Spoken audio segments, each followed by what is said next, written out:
الأهلي يتعادل مع حرس الحدود بهدف لكل فريق ويتسلم درع الدوري ال 43 في تاريخه. وإمام عاشور بيعتذر وبيحيي جماهير النادي الأهلي في المدرجات. معانا معلومات عن شعار النادي الأهلي والتيشيرت الجديد للنادي الأهلي لموسم 2024، وهقول لك فكرة الإعلان عن صفقة إمام عاشور. بصراحة في أخبار مش كويسة بخصوص صفقة المهاجم البرازيلي سوزا، وآخر حاجة معانا هتكون أخبار مهمة جدا عن منتخب مصر ومجموعة منتخب مصر في تصفيات كاس العالم 2026. كل ده واكتر عزيزي الاهلاوي هتعرفوا معانا في حلقة النهارده، فلو لسه ما اشتركتش في القناة انزل اعمل اشتراك وفعل زر الجرس عشان يوصلك كل جديد. واهلا بيكم في حلقة جديدة، ده برنامج نسر الاهلي وانا ابانوب مفيد.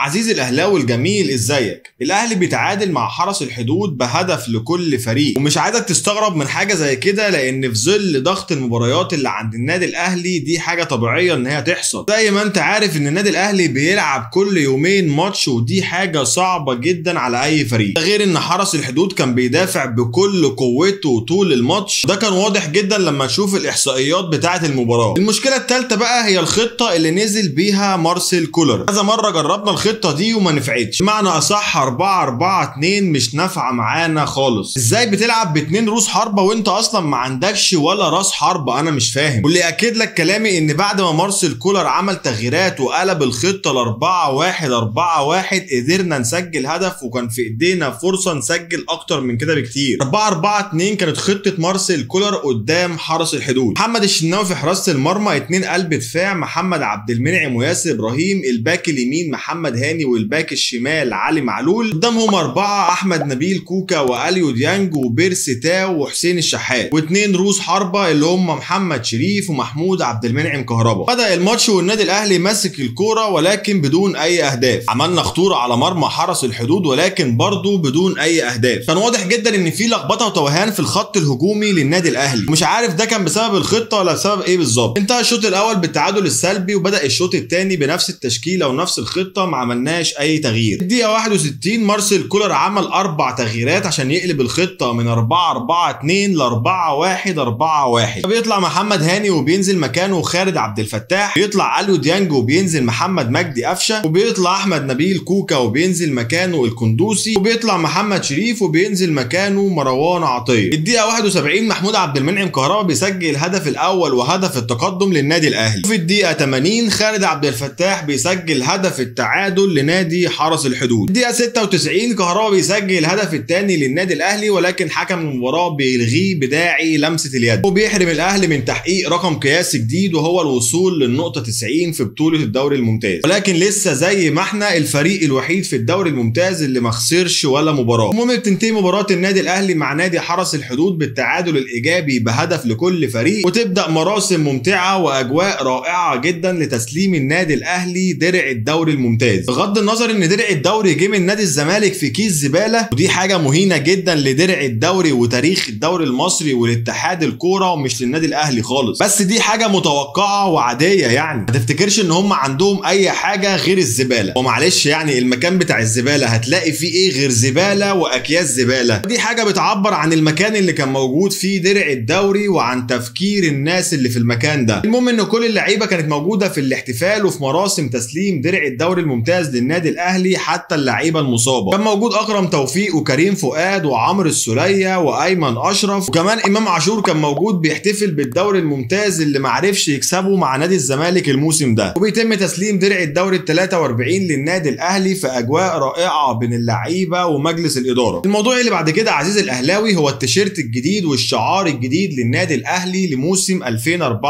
وبرده من انتاج شركه اديداس. اولا التيشيرت مصمم مخصوص للنادي الاهلي، يعني مش هتلاقي اي فريق في العالم او اي منتخب لابس التيشيرت بالتصميم ده. بصراحه التيشيرت شكله حلو جدا والشاكه، لكن رقبه التيشيرت حاسسها مش احسن حاجه. كمان شعار النادي الاهلي تم تعديل الشكل في الاطار الخارجي، وعوده كلمه نادي القرن الافريقي مره اخرى، ولكن المره دي مكتوبه جوه الشعار مش من بره. للاسف لم يتم اضافه النجمه ال11 لان التيشيرت مطبوع من فتره كبيره جدا واتطبع منه كميات كبيره، فصعب ان هم يغيروها. للاسف كمان ما تمش اضافه الرقم 72 اسفل شعار النادي الاهلي زي ما كان موجود قبل كده. بشكل اكيد ده هيكون تيشيرت النادي الاهلي والشعار الجديد اللي هتشوفهم مع بدايه موسم 2024. زي ما قلت لك ان امام عاشور لاعب خط وسط نادي ميتلاند الدنماركي رسميا في النادي الاهلي لمده 5 مواسم ب 3 مليون و200 الف دولار. يعني من الاخر نادي ميتلاند الدنماركي مش عايز يدفع اي جنيه من جيبه. اشتروه من نادي الزمالك ب 3 مليون دولار، والشركه اللي متعاقد معاها امام عاشور لتسويقه هتاخد 200 الف دولار من اعاده البيع. فميتلاند باعه للنادي الاهلي ب 3 مليون و200 الف دولار، يعني كده ما دفعش اي حاجه من جيبه. الجدير بالذكر ان امام عاشور لما كان قاعد مع سياده الموسيقار قبل ما يروح نادي ميتلاند الدنماركي قالوا له ان احنا هنكتب في العقد بتاعك 20% من اعاده البيع، ولان امام عاشور عارف ان هو كده كده رايح الاهلي ومش عايز يحط النادي الاهلي في الموقف ده اللي يخلي نادي الزمالك ياخد فلوس من النادي الاهلي، رفض ان البند ده يتكتب في العقد بتاعه. الواد قلبه على الاهلي برضه. اما عن الاعلان عن صفقه امام عاشور فتعمل بشكل احترافي جدا، وتعمل له بوست تشويقي عمل قلبان في البلد. فكره الاعلان بكل بساطه انك لا تستطيع رؤيه الشبح حتى يقرر هو ان يكشف عن هويته. جايبينه وهو في استاد القاهره يوم مباراه القمه بين النادي الاهلي ونادي الزمالك، راح عند جمهور الزمالك واداله ظهره، بعد كده راح عند جمهور النادي الاهلي ووقف يصوره. هو عايز يوصل لك ان امام عاشور كان موجود في الملعب ولكن محدش حس بيه ولا حد قدر يكشفه، وفي الاخر هو اللي كشف عن نفسه وقت ما هو قرر ده. بس طبعا مش عايز حد يضحك عليك ويقول لك ان اللي كان في استاد القاهره ده كان امام عاشور. لا يا صديقي، اللي كان موجود في الفيديو كان موجود في استاد القاهره ده مجرد دوبلير. ولكن في الاول وفي الاخر يا صديقي فكره الاعلان ممتازه جدا واحترافيه جدا. للاسف معانا اخبار مش كويسه جدا بخصوص صفقه راس الحربه البرازيلي سوزا. نادي هيونداي موتورز الكوري رفض اتمام الصفقه للنادي الاهلي، وده لانهم ما قدروش يتعاقدوا مع مهاجم اجنبي يعوض غياب سوزا، والمشكله الاكبر ان القيد هيقفل عندهم بكره، فبالتالي مش هيقدروا يبيعوا سوزا للنادي الاهلي. طب هل في اسماء تاني مترشحه لمركز راس الحربه في النادي الاهلي؟ لحد دلوقتي لا، ولكن كولر بيوافق على عوده صلاح محسن للنادي الاهلي، بس في اعتقادي ان صلاح محسن هيجي النادي الاهلي عشان يدخلوه في صفقه تبادليه مع نادي تاني. اخر حاجه معانا في حلقه النهارده وهي اخبار عن منتخب مصر الاول، اللي من ساعه ما تولى روي فيتوريا قياده المنتخب الوطني وهو عامل طفره في الاداء. لحد دلوقتي روي فيتوريا ما خسرش ولا مباراه مع منتخب مصر، ده غير انه قدر يفوز على منتخب بلجيكا المصنف الاول على العالم في مباراه وديه. مجموعه منتخب مصر في تصفيات كاس العالم 2026 سهله نسبيا. لو هنتكلم على الورق فنقدر نعتبر ان منتخب مصر اتاهل لكاس العالم، ولكن احيانا ما تحدث مفاجآت. منتخب مصر في المجموعه الاولى معاه منتخب بوركينا فاسو ومنتخب غينيا بيساو ومنتخب سيراليون ومنتخب اثيوبيا ومنتخب جيبوتي. زي ما قلت لك المجموعه سهله نسبيا، ربنا يسترها ونقدر نتاهل من المجموعه دي ونلعب كاس العالم 2026، عشان فعليا لو ما صعدناش من المجموعه دي مش عارف ساعتها هيكون ايه الحل، بس دي مش هتكون حاجه كويسه خالص. المهم عزيزي الاهلاوي، مباراه النادي الاهلي الجايه في الدوري الممتاز قدام نادي بيراميدز، ودي المباراه قبل الاخيره للنادي الاهلي في الدوري الممتاز، وده هيكون يوم الاحد 23 يوليو الساعه 8:30. وبكده عزيزي الاهلاوي بتكون خلصت حلقتنا من نسر الاهلي. فلو لسه ما اشتركتش في القناه انزل اعمل اشتراك وفعل زر الجرس عشان يوصلك كل جديد، واشوفكم في حلقه جديده من نسر الاهلي مع ابانوب مفيد.